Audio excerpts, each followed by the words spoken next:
Often I spend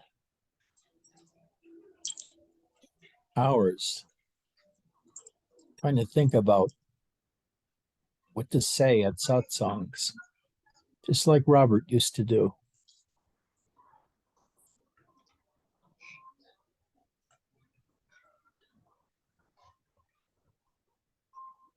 But this morning,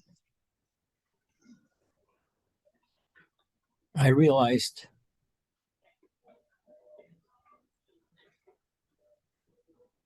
that intellectual approach probably isn't very effective. So instead, I'll tell you about how wonderful it feels to be out of your mind,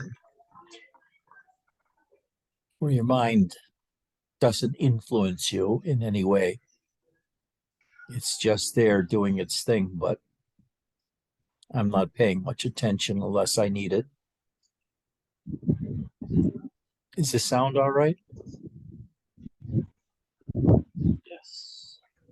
Yes, it's just Eddie got he's unmuted. Eddie, can you mute yourself? Stop.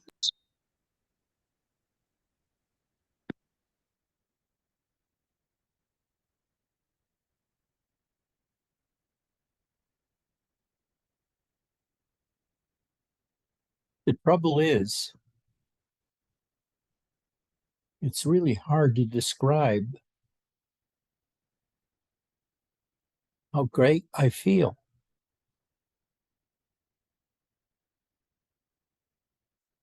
My body's totally relaxed. There's no tension in it anywhere. And arising out of that relaxation is a kind of joy that's not the kind I experienced in the past.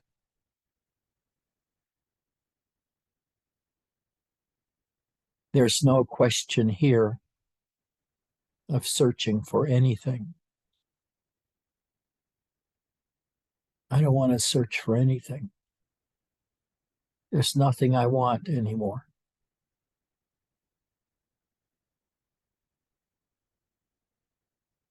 And to have a place where you don't have to do anything anymore is kind of a complete vacation.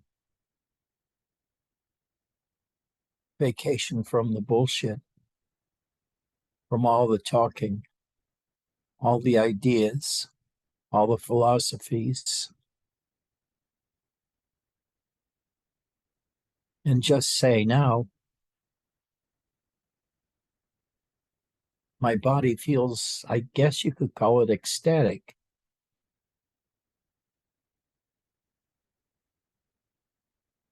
And I don't know what really has changed, except when I feel my body,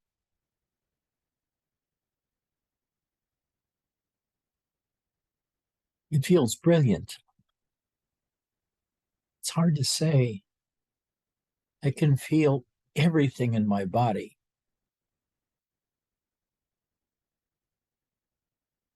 And there's no pain of any sort in that feeling. It's just the feeling of being completely relaxed.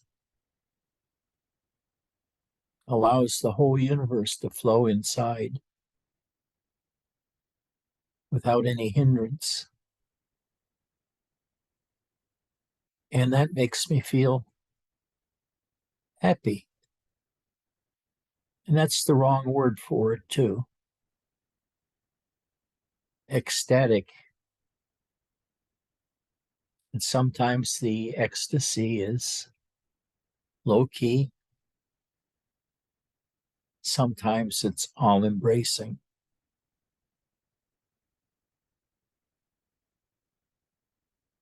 But I ignore the mind now. My mind has very little to do in my present life.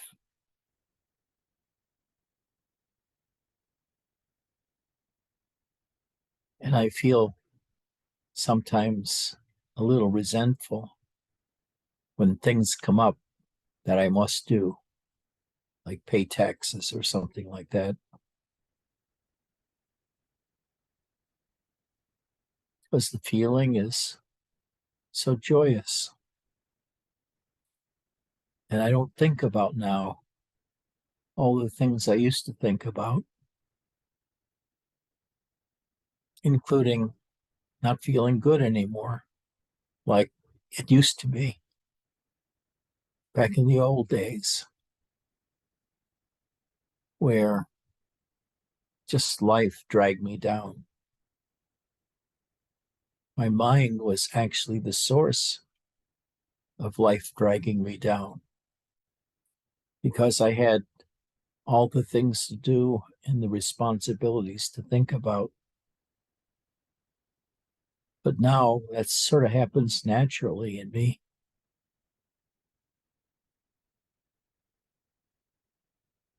And I'm not burdened by little things to do. But I don't fill my life with things to do.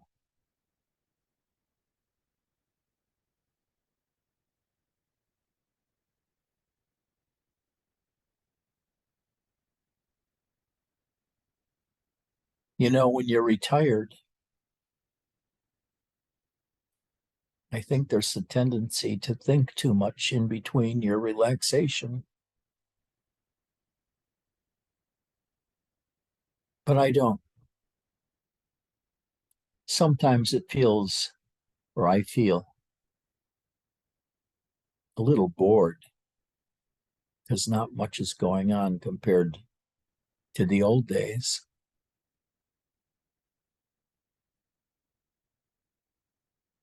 But I feel good,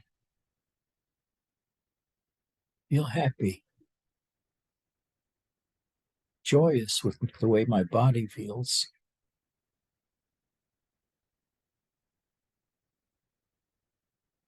I'm not bothered by any thoughts of what should be or what I could do.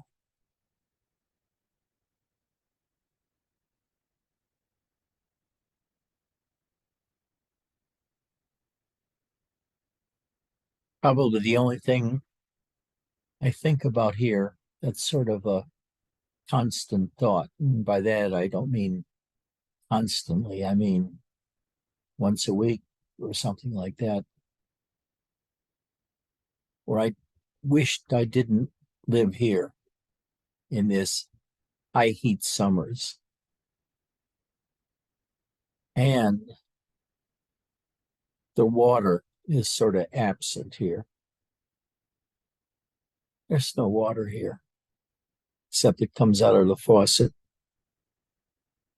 Some years it only rains 8 inches the whole year, sometimes less.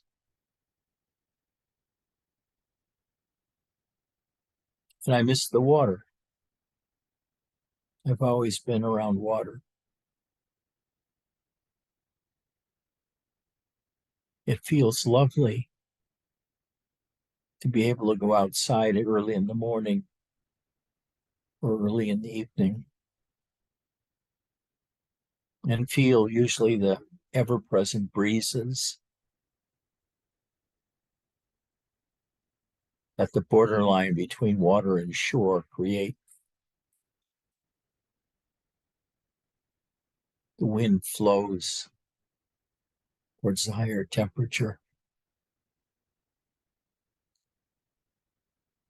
And there is no low temperature around here. Today it's going to be not so hot, like 104, 105, but when I was in Cleveland, the hottest day ever were about 91 or 92 degrees. Of course, it was a lot more humid. The best weather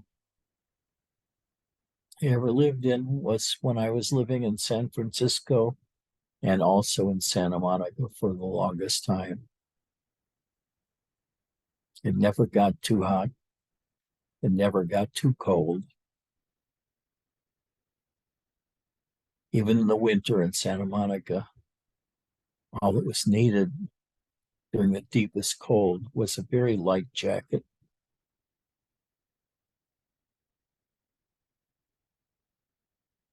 So I'm less comfortable here. I don't go out that much anymore, which is a shame. So I need to be adopted by somebody out there who lives in a very temperate climate. Yes, Los Angeles.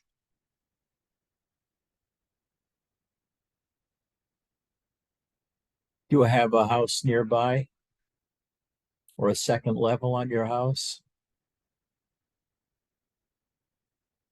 No, we'll have to build one or switch houses. Whatever you want, let us know. Okay.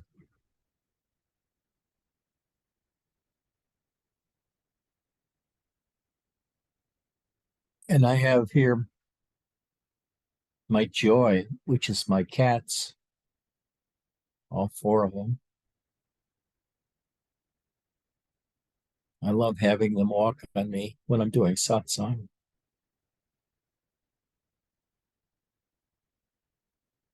I feel joy in having their little lives interconnected with mine, and I can pet them and love them. And none of us have to be outside in this heat. But in the non-summer days, the weather here is pretty good. It's pretty good. It never gets real cold. Never gets too hot either. It's sort of a middle. And it doesn't rain too much ever, which I miss.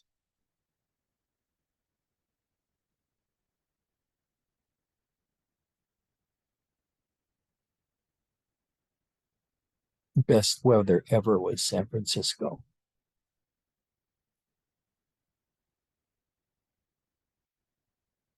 And I loved that weather. Los Angeles was pretty good too, living in Santa Monica on the beach. But here today, I'm happier than I was in Santa Monica. Because for a long period of time, when in Santa Monica, I still had my mind. And I don't have a mind anymore.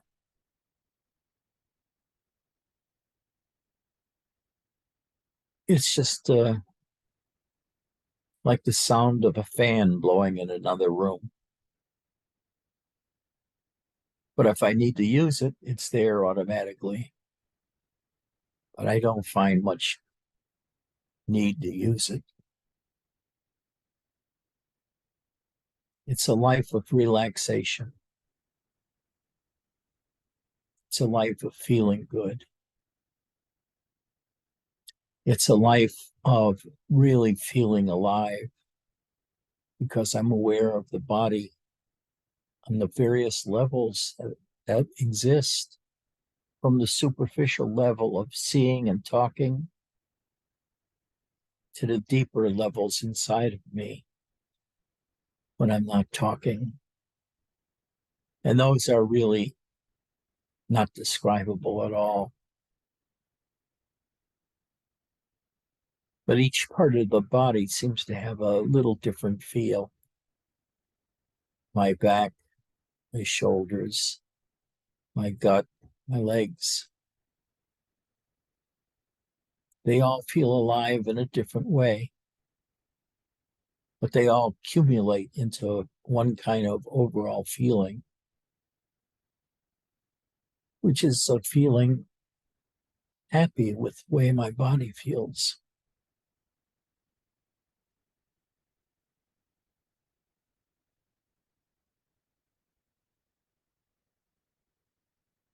It's something, a feeling that's always there.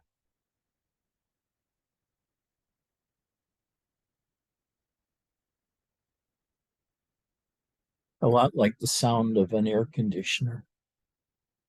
It's always there, except when it's off. But here it's mostly on.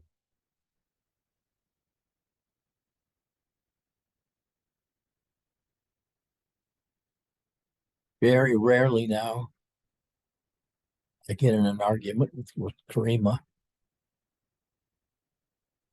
But almost always, it never gets to the place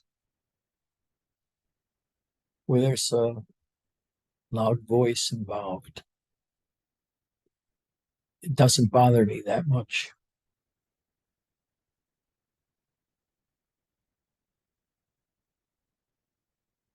There's nothing to strive for. I feel perfectly happy now.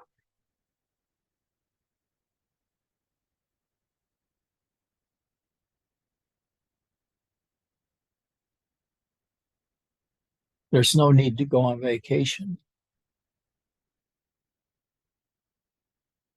I feel very rested and happy right now, right here with you.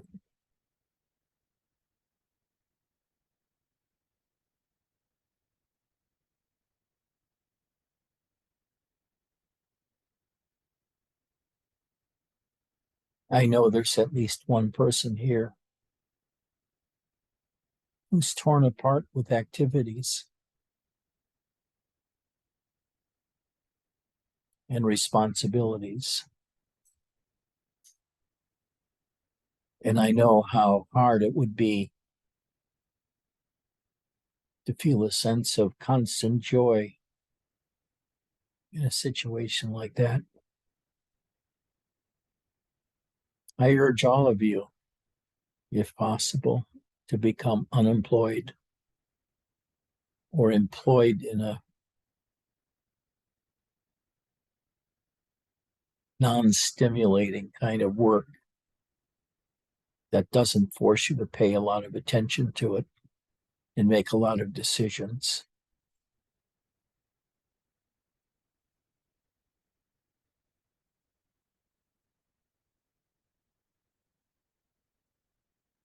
I think the best job I ever had, well, there are many of them, but better job was as a museum guard in the art museum in Cleveland.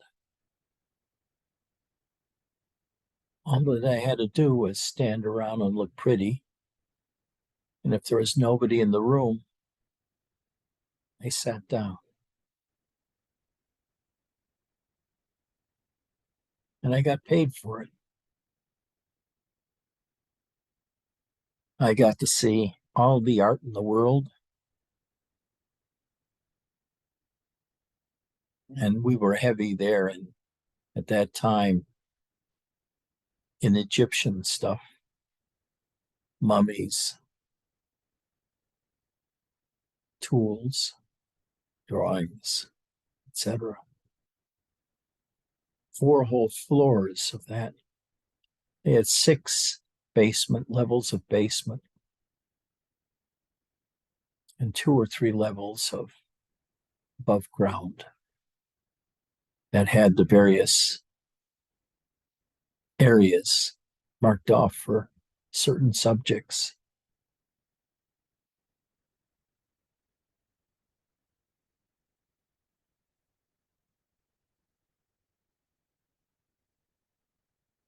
It was relaxation.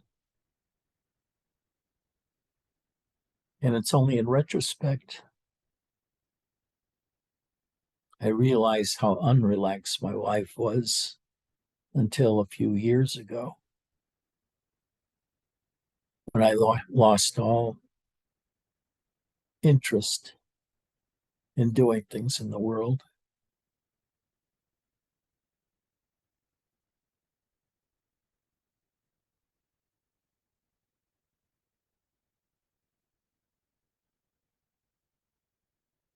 I know many people would judge such a life as a waste because there's no contribution to society and no real gratification from the work. But there's gratification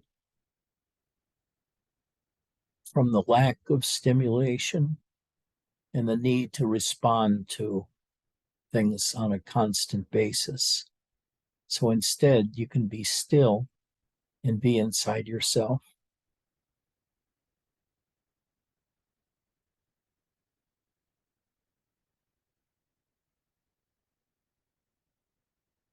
Oh, to be happy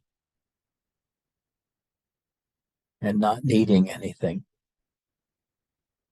Do you feel that way yet, Mark? Yeah.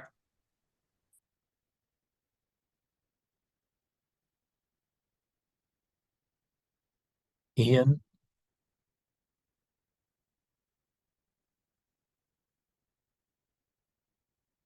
Chris?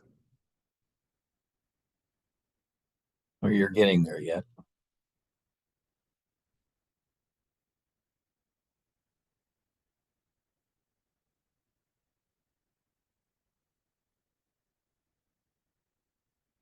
We're the do-nothing gang.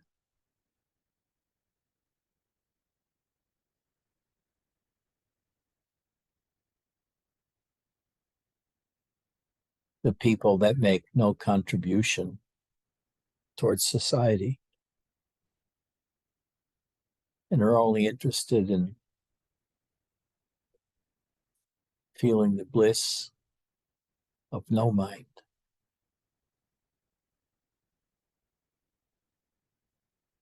But if you feel it enough, it's often possible to come out of that bliss, to apply your mind to something temporarily in order to get it done.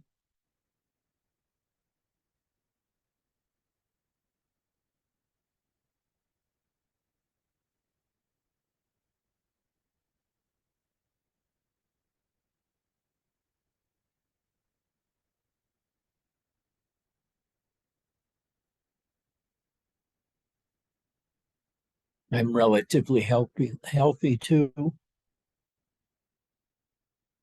except for an expanded prostate. It makes me pee a lot.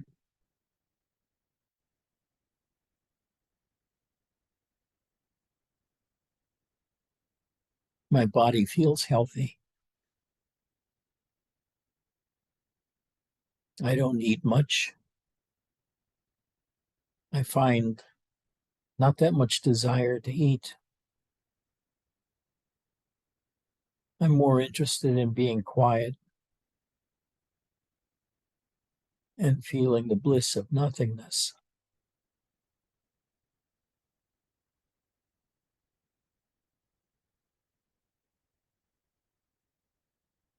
And this happened because over the years, I've learned how to relax my body, to take out all the strain. And I used to have a lot of strain in my body because I was a weightlifter for many years. And that keeps the muscles relatively tense all the time.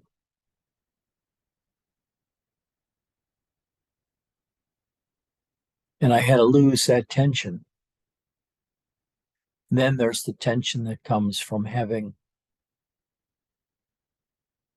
a lot of different responsibilities and activities.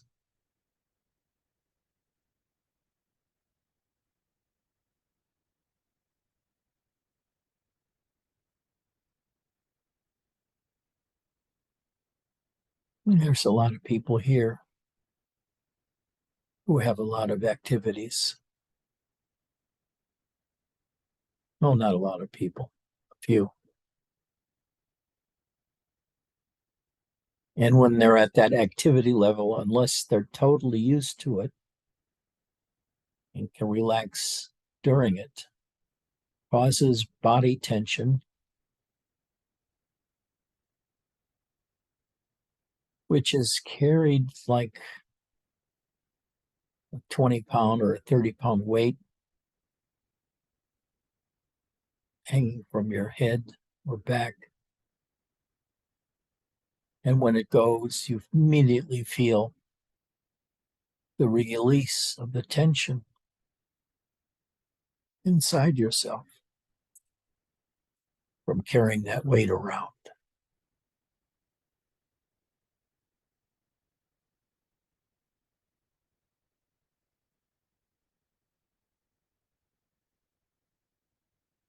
Every morning, years ago, a decade ago, I used to read the major newspaper, whatever city I'm living in, because I was interested in who was doing what and where. No, I couldn't care less.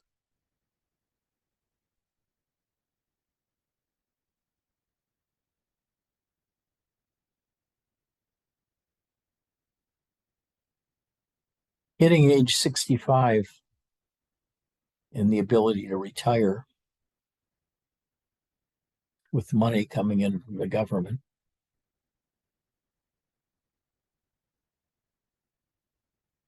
is a wonderful experience for many people. To finally earn the right to not have to do anything.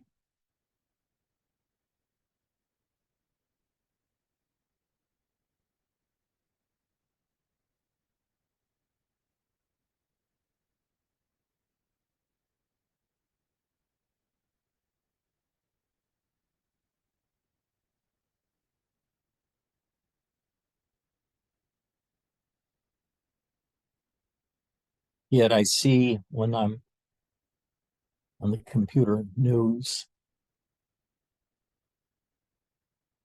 everywhere there's trouble and tension all over the world.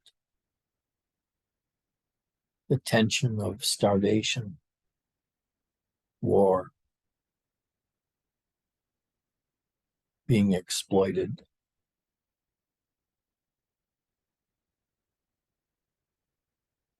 Etc.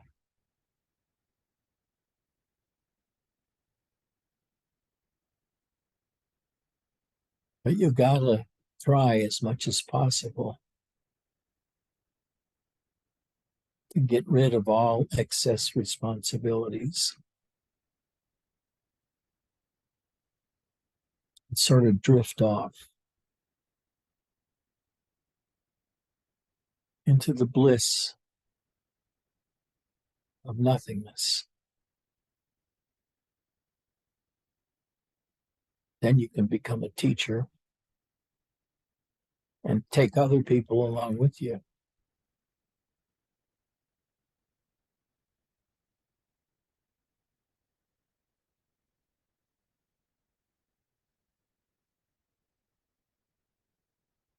And then you have a whole bunch of people that can't do anything,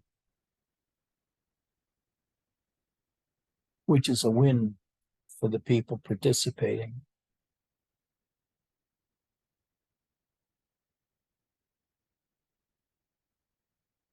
I remember Robert talked about a meeting he had with his brother in the near past,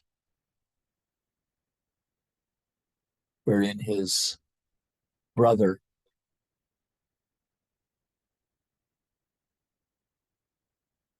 was bragging about how many stores he owned and how much he accomplished.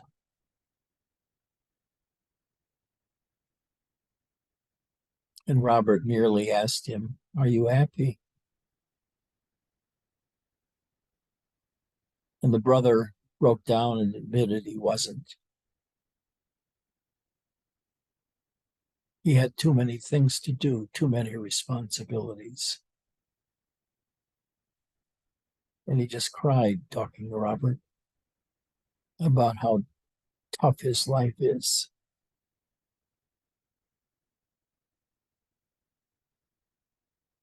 Bit like Michael is going through now.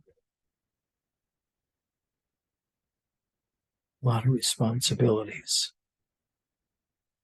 that you can't get out of. That's what happens when you're younger.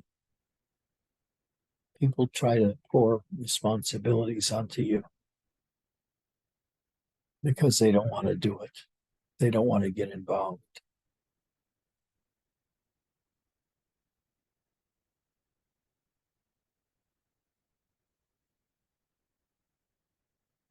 Does anybody have any questions? Or offer some of their own experiences about letting go?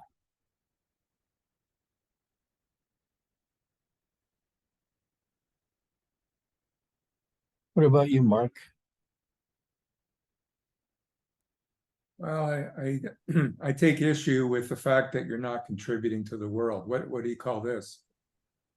Let me turn my volume up. I can't hear you too well.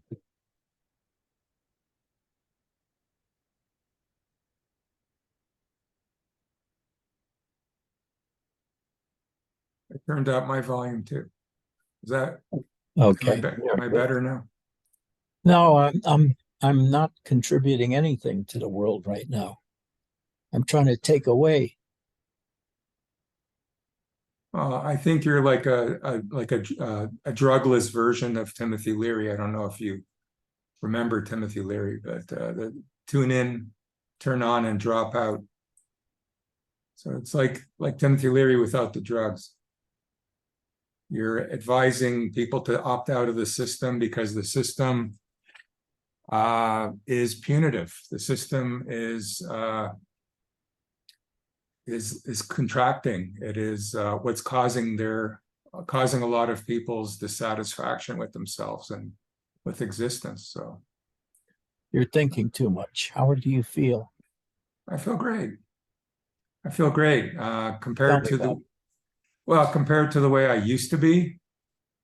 I used to be a person who was very burdened with ruminations over like negative scenarios. I was always working, planning, doing in order to overcome these possible negative scenarios.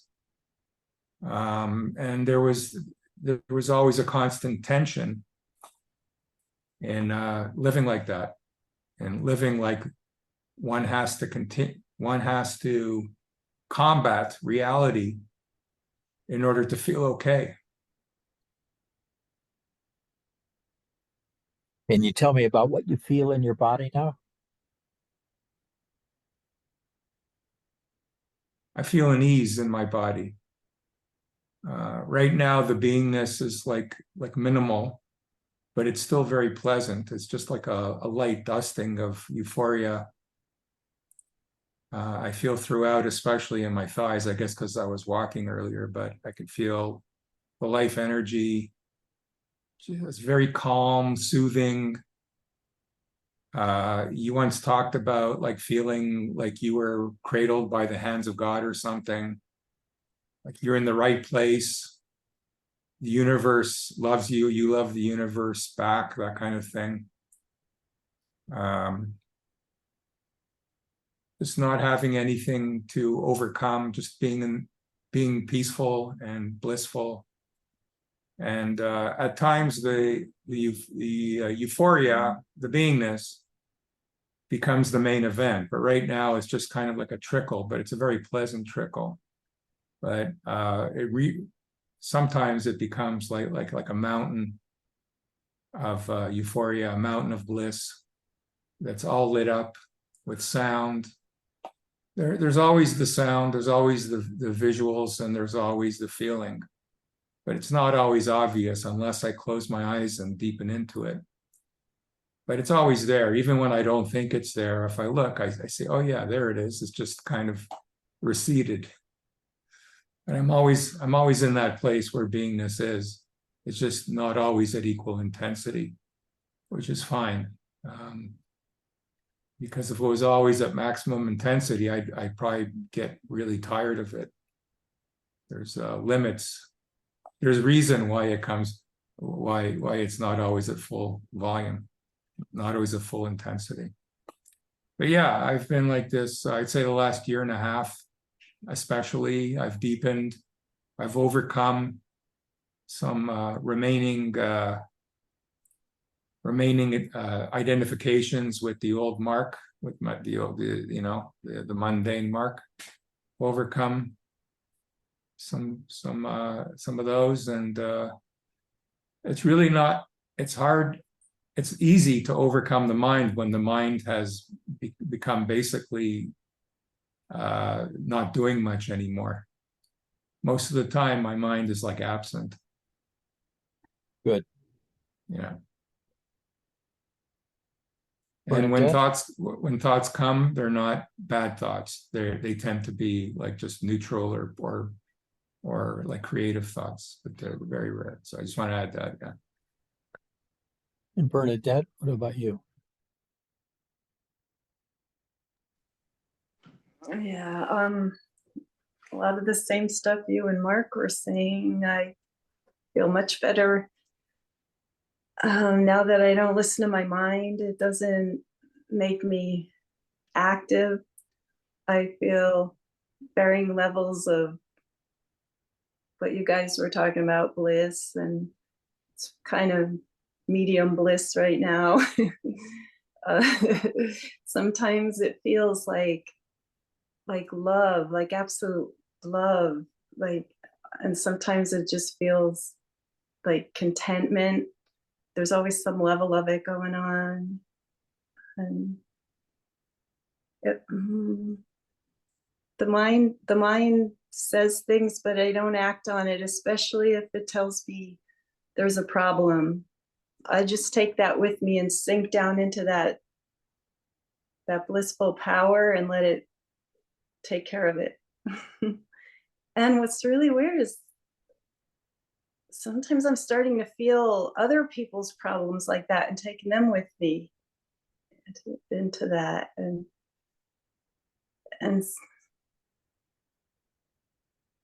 I guess in that place, there is no problem.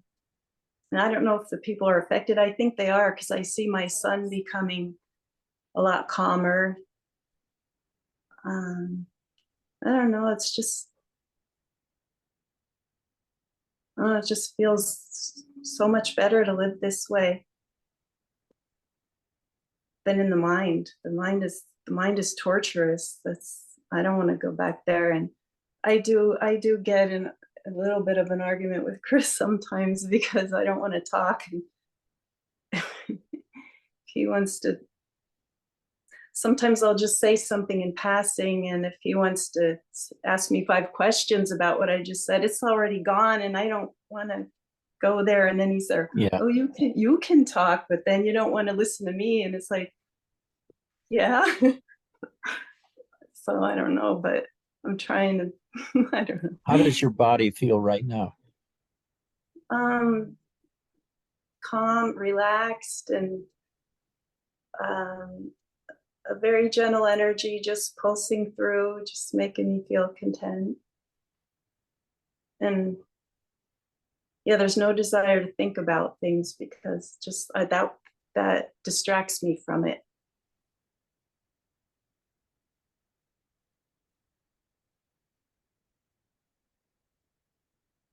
Saltanat, you don't talk that much, but let's hear what your experience is.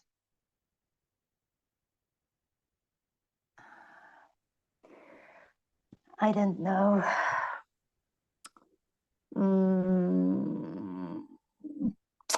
I don't relaxing.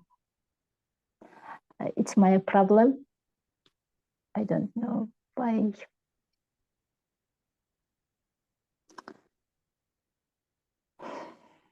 It's my problem. Just relax I now. try. Just Yes, relax now. I try. Just relax. Feel around in your body where your tension is. Where do you feel your tension?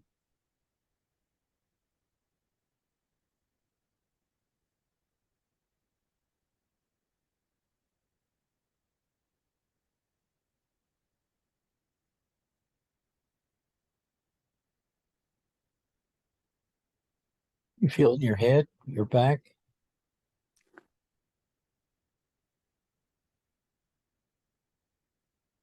Your chest, your legs?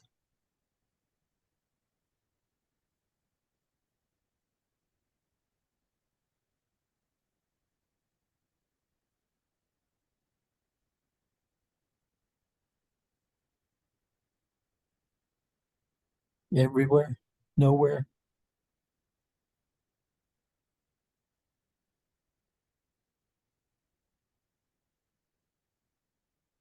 That's one of the things about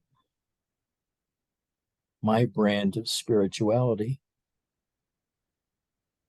is to be aware of the body as much as possible, and where any tension is in it. And when you feel the tension, just watch it. And then allow yourself to enter it. You let go of the thinking part of watching, and instead feel the feeling as intensely as you can. And usually over a period of time, that will dissolve that tension. Just your attention on it will dissolve the tension.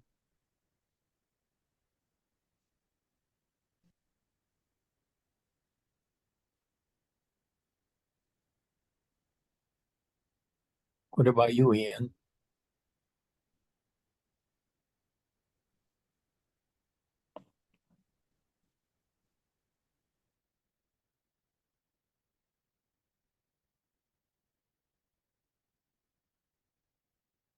Elders not on mute. Hello. We were just having an argument about mute here. Cassie tells me I'm not off mute. And I'm going, what the hell does that mean? Not off mute. You were still muted. I think I'm muted, not muted. Oh, look, it comes and goes, Ed. Being honest, you know, just before when you said, how are you? And I said, good. Cassie says, no, you're not. I did say that. I did not. Yes, you did. I'm in process, and in process is perfect. My body feels wonderful right now. I felt the bliss that you spoke of. I felt my body tingling with joy. And maybe in a moment I'll be in the deep shit again. So, you know, that's perfect. It's fine. As Bernadette described, when stuff comes up, I'm finding I have the ability to just not respond, but to sit with it. And it dissolves. My life is both complex and simple at the same time. And that's okay. Do you feel a change Oh, in radical. your attention when you come to satsang? Oh. Well, for a long time there, after satsang was really hard, because it almost like the satsang brought so much stuff up. So the rest of my day and maybe the day after was really tough. That doesn't happen anymore. What are you laughing at? What? What? She always calls me a liar. I'm not. It's much better. Thank you. Yeah, it's much better. This makes my sadhana different, because this is always on my case. And this is my mind. And It's still there, but external to you. yeah. And as you were talking earlier on, I said, I allowed the thought that you were a manifestation of my mind. And that's when the bliss came in. So that the Ed thing that presents itself is actually my mind. And I'm able to do that a lot now. And it feels so good. So that I'm always just being presented with my mind. And yeah. This is a bit like a science fiction movie where an explorer happens onto a tribe where everybody's blissfully happy, but does absolutely nothing. They just sit around all day long. They don't even talk to each other because it's too much of a strain. And can you imagine what a movie that would make? He could call them the catatonics.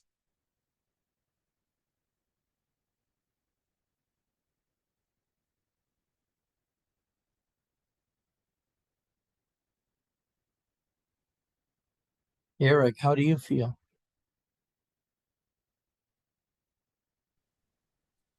Yeah, I'm good, Edgy. Thank you.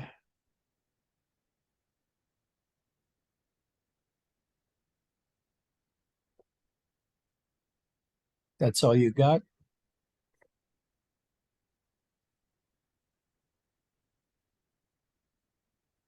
Can you go a little deeper into it?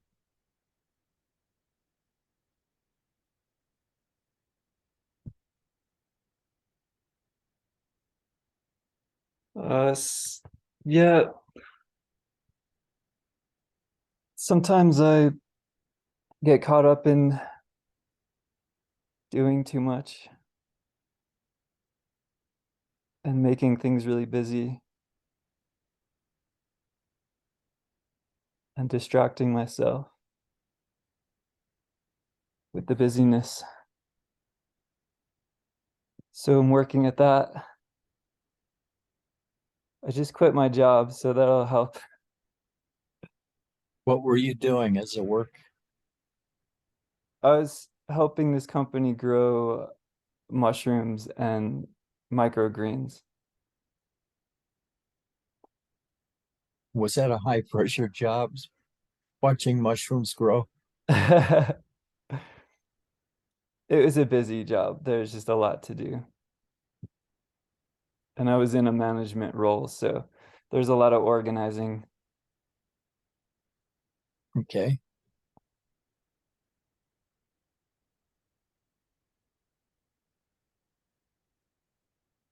But when there's nothing going on, it's so much easier.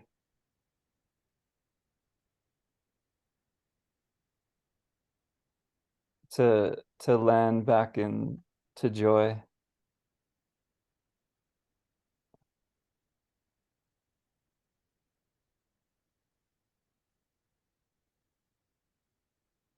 Lots of energy stuff going on for me. Kind of painful, just working through some stuff in my gut and some of the lower centers. And it's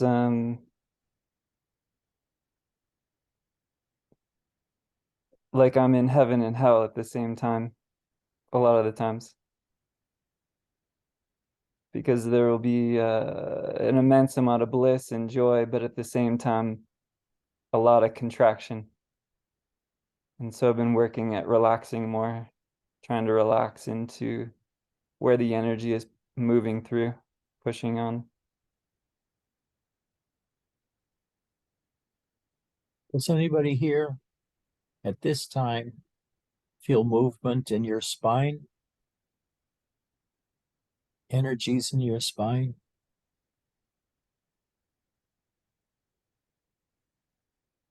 No. How about in the past, having felt it in the past?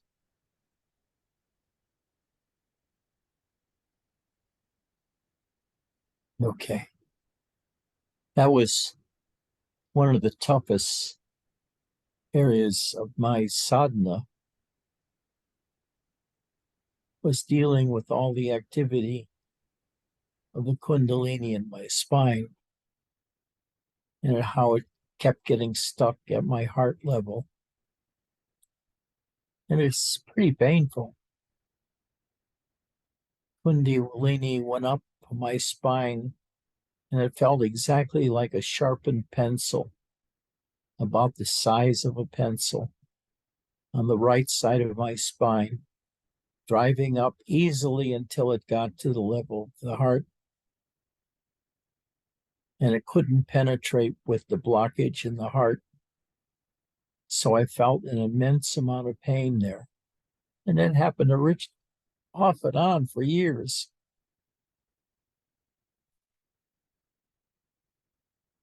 But I really didn't pay it much heed because it didn't feel dangerous in any way. It just felt like a task I had to do, which was to release that heart center so that the energies could penetrate and go up into my head and beyond, which they did eventually.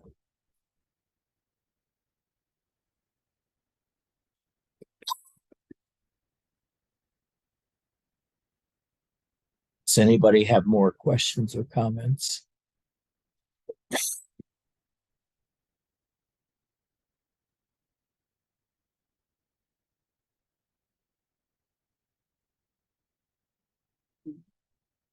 Yes, Ed.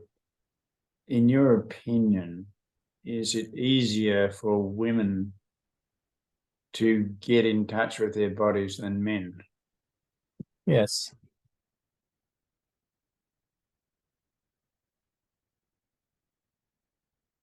Much.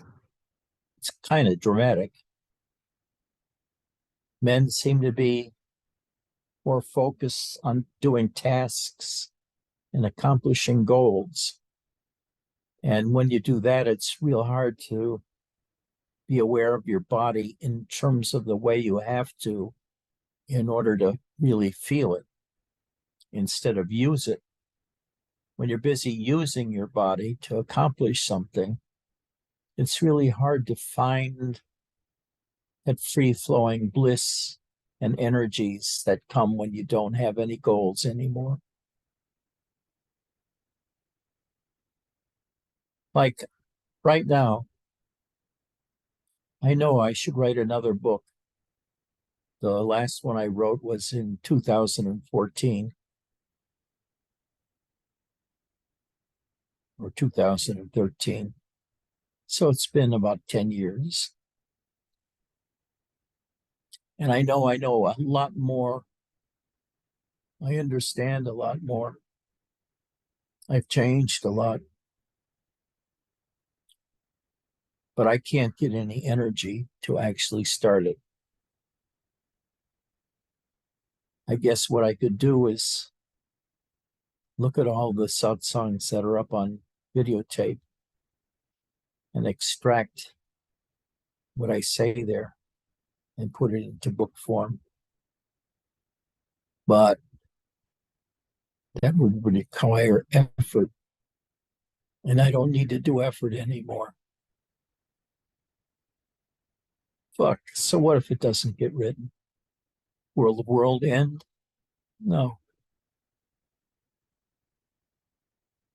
Will my book help 1 million people? No.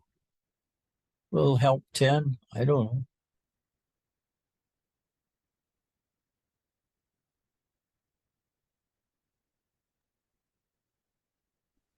Your material, what you've written, what I've read of it, and I haven't read all of it, is a treasure. I don't know who's going to be the custodian of it.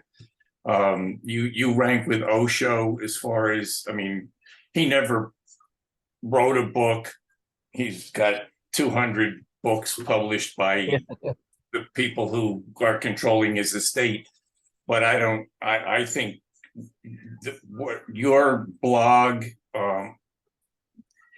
as you just said, I believe that you've evolved since then. Maybe you're in a different place, but that material, I would hate to see what Nicole did to Robert, being the custodian of what happened to his they couldn't touch his transcripted satsangs, but the Infinity Institute or whatever just bastardized the whole thing. It just changed totally. And anyway, I don't mean to belabor this, but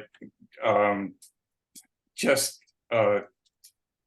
I wish I had the mental acumen to be the custodian to shepherd that, because the material is exquisite, absolutely exquisite. I go back, even your book, the book that you did publish is, as I said, extraordinary, because what you did, no one else that I had ever read had ever done. You brought it back to the marketplace. You took all of the greatest sages of the 20th century and you told me where they were coming from. And that was just, I just keep rereading it. And my other questions go back to Robert. You know, I don't know whether this incarnation is bullshit 101, whether we all have to be here to figure out what I'm going to do in the next incarnation, because I'm going to do it differently, I hope. I mean, I couldn't have necessarily, I was terrified every day. I worked for 50 years in broadcasting, and I was afraid every day I was going to lose my job. And I know I met people along the way who really were wired totally differently, and all they wanted to do was just to get through the day in bliss. And that's what they did. They didn't think about what I thought about. They didn't ask the questions or agonize over the same bullshit. And they just seemed to be happy, and there was a joy. And I didn't have a lot of time to watch them then. I have more time now, in a way. And my dance is the whole mind, split mind dance that I just keep dancing because I can't get off of it. I feel contentment but I don't necessarily feel bliss. I think, every day that is vouchsafed to me is a gift. There's a lot more of Robert's transcripted satsangs that I want to read because it contrasts with how I see mundanity. He posits something that's so extraordinary, and in a way, just absolute with crystal clarity. And yet, how you share, how you attained with him, and how you bring that to us. Every day is transformative. What you do to me every day and why I come here is just grace. And you are astonishing. And as I said, every page of Siddha Rameshwar's book basically says, just worship the Guru. He is God manifest. You are my beloved. I love you every moment, every word that you've written. If I attain, it will be because of you. And I don't mean that. Those are just words. There's something to let go and just simply stop trying to use those words to attain anything. Just let go of the thing. Just as you said, let it go. Let it go. Those are go dumb as a rock, put it down. And I, at the end of this exegetic moment, I just want to let it go, but only in your grace. And I can do that because you astonish me and you leave me absolutely crumbled and crushed in grace, in bliss, and joy. You do that every time. Wow. Thank you.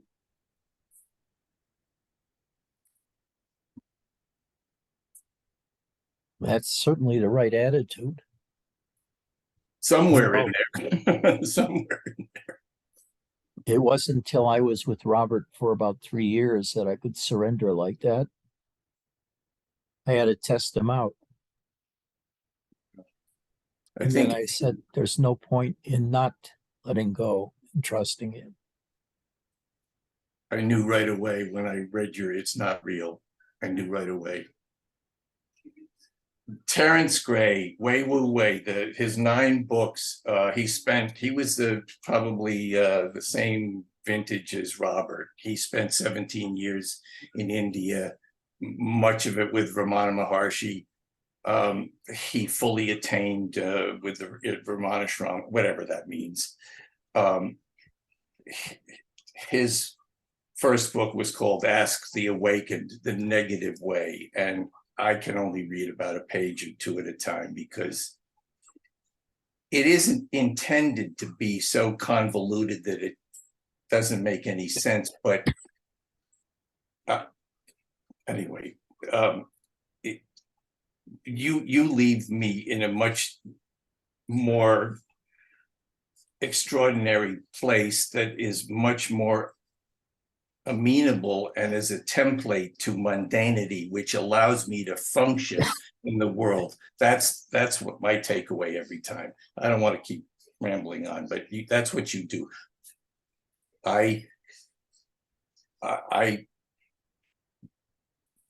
Maybe this is bliss. Maybe it's,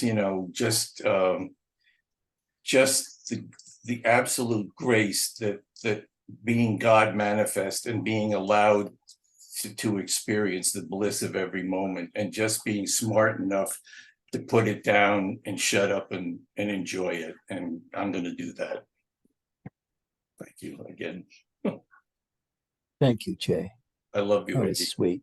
I love you very much. You are my beloved. I love you too. I need to get a cat. Yeah. Yeah. Gonna check that out this summer.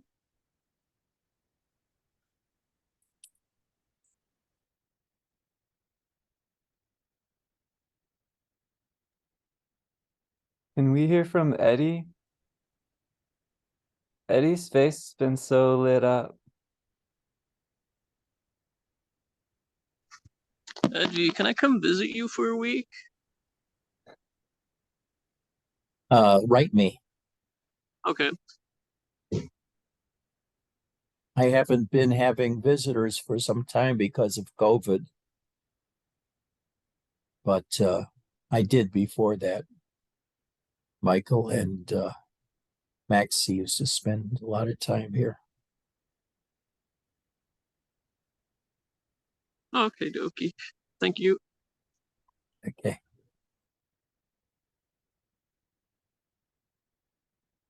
Vesselina, you're smiling. What happened?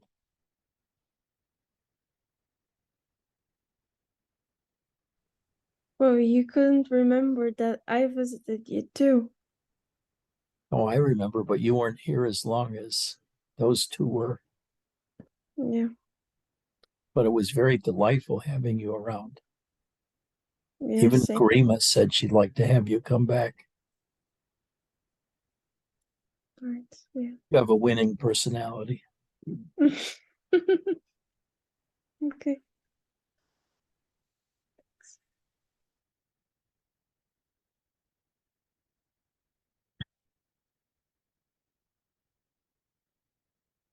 Okay, everybody.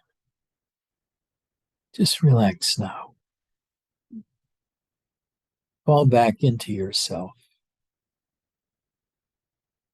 And as you do, feel yourself in your brain, in your face, your neck, your chest, your gut,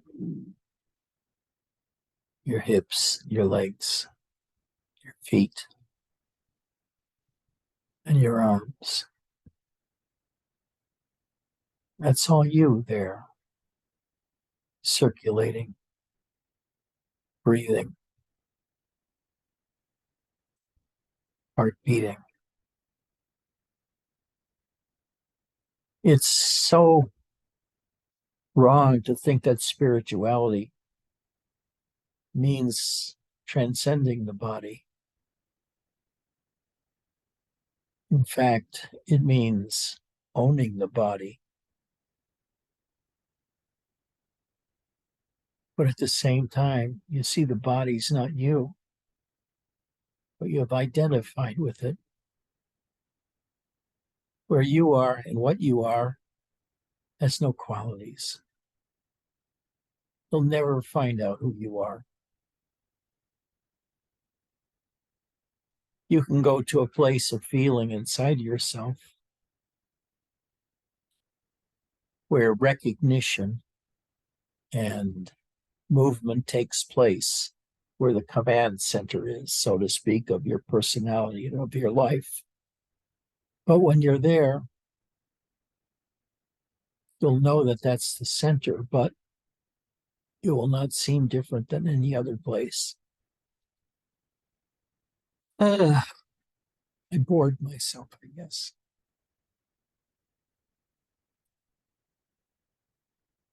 I love you all. Just keep up the relaxation and the exploration of yourself by going slower and slower and uninvolving your mind and just putting your attention on your body, all the areas of your body, because most of us aren't aware of our bodies. We're in our heads, and the closest thing we're interested in is shit that involves our head, like eating, or hearing, or seeing, or thinking. I think most people could walk around without a body whatsoever, because all of the stuff that's going on is in their head.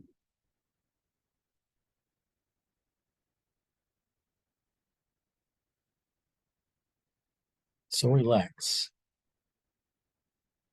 Try to feel the bliss that can arise from your heart and go upwards into your understanding, into your cognition.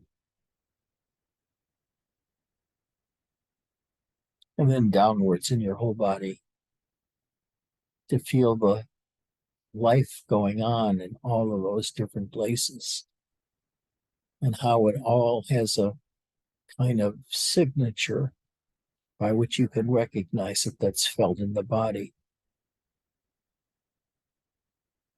It's really hard to describe that constant feeling and the experience of being alive inside yourself in the various parts of your body. Just become aware of your body. Become aware that's your instrument. That's how you understand yourself in the world. It's from that place of exploration in your body. I love you all. I hope to see you again on Sunday. And we'll have a test then on what you've learned in the last week. Okay? I'm just kidding. No tests. Bye-bye. Who wants to take over?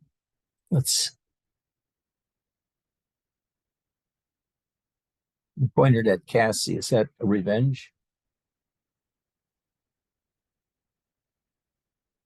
Let's see. If I'm not the host, I think if I leave, everybody disappears. No? All right. I'll do it. We'll see what happens.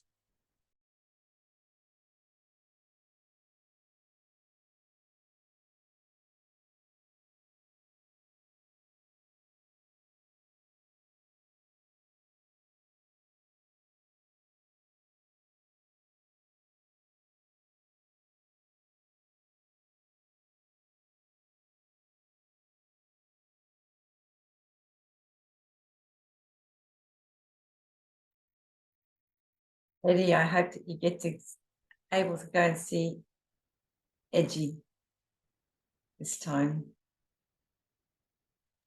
Yeah, I mean, if I'm allowed, that means everyone else is, which means you all need to take advantage and come on down at the same time. I think Eric's thinking about going, aren't you, Eric? Yep, I'm meeting up with my dad in Phoenix. So Nice. if it works out, to just drop in on him. Yeah, that'd be perfect. Yeah, and then we'll get the Chris and Bernadette to come out as well. Have them bring their cats. Get as many people as possible. Come and be a mop. Just soak it all.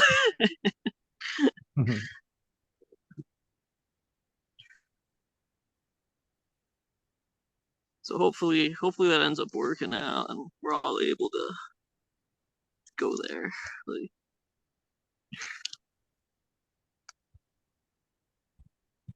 miracle of Zoom means that I can have the Shakti of Ed from thousands of miles away, but my past experience tells me that being in the presence of a living master, there's no comparison.